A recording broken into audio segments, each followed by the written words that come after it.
ও মা, আজকে কি বানাবা? তোমার বাবা আজকে দই বানাতে কইছে, তা আজকে ভাবছি একটু দই বানাবো। এই গরমের দিনে ঠান্ডা ঠান্ডা দই ভালোই লাগবে। প্রথমে দুধটারে জাল করে ঘন করে নেব, এবার চিনি দিয়ে আরো খানিক সময় জাল করে নেব। এই যে দুধটা জ্বালানো হয়ে গেছে, এবার নামাই নেব। দুধ নামানোর পরে এরকম ভাবে জুড়োই নিতে হবে, তা না হলে সর পড়ে যাবে না, সর পড়লে হবে না। এইবার কড়াইতে চিনি দিয়ে ক্যারামেল বানাই ওই দুধের সাথে মিশিয়ে নেব।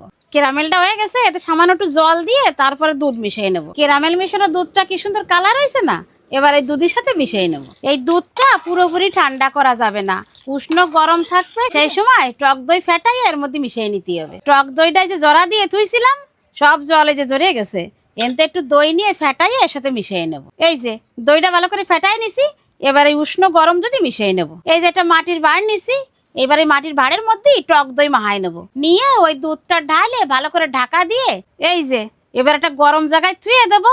7-8 ঘন্টা পরে আবার দেহাবানি খুলে এই দেহ দইটা সারা রাত গরম অবস্থায় রাখিছিলাম, তারপরে খানিক সময় ফ্রিজে থুয়ে দিছি।